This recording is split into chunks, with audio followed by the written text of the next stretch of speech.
Hello guys, welcome to my channel. So ఈరోజు నేను ఇంట్లో ఎగ్ ఫ్రైడ్ రైస్ చేస్తున్నాను. ఫస్ట్గా పచ్చిమిర్చి, కొత్తిమీర, కరివేపాకు, కొంచెం మెంతి, కొన్ని ఆనియన్స్ తీసుకొని నెక్స్ట్ వేడి రైస్ని ఒక పళ్ళెంలో వేసుకొని చల్లారబెట్టుకోవాలి. స్టవ్ ఆన్ చేసుకొని చిన్న మూకుడు పెట్టి దాంట్లో ఆయిల్ వేడైనాక కొన్ని ఆవాలు, కొంచెం జీలకర్ర అండ్ ఒకటి దాల్చిన చెక్క, 2 లవంగాలు వేసుకోవాలి. తర్వాత పచ్చిమిర్చి, ఆనియన్స్ వేసుకొని బాగా కలుపుతూ ఉండాలి. నెక్స్ట్ కొంచెం కరివేపాకు, అలాగే కొంచెం మెంతి వేసుకొని బాగా కలపాలండి. సో తర్వాత కొంచెం పసుపు వేసి, చిటికెడంత పసుపు వేసి బాగా మిక్స్ చేయాలి.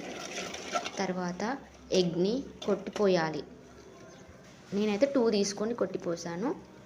ఇంట్లో ఎంతమంది ఉంటే దాన్ని బట్టి మీరు చేసుకుంటే అయిపోతుంది. నెక్స్ట్ దాన్ని కొంచెం వేడేలోపు కలుపుతూనే ఉండాలి.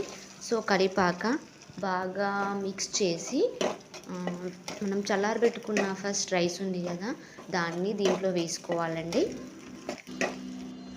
మనకి ఎంత సరిపడా రైస్ ఉందో దాన్ని ఇందులో వేసుకొని బాగా మిక్స్ చేస్తూ ఉండాలి. దానికి తగినంత సాల్ట్ వేసుకొని బాగా కలపాలండి రైస్ని. సో కలిపాక మనకు కావాలంటే మసాలా వేసుకోవచ్చు, మీకుంటే మీరు మసాలా వేసుకోండి. నేను కొంచెం మసాలా వేసుకొని కొంచెం నిమ్మరసాన్ని యాడ్ చేసుకొని కలిపాను. సో ఎంతో వేడివేడిగా ఇష్టమైన ఎగ్ ఫ్రైడ్ రైస్ ఇంట్లో సింపుల్గా చేసుకోవచ్చు. మీరు కూడా ట్రై చేయండి.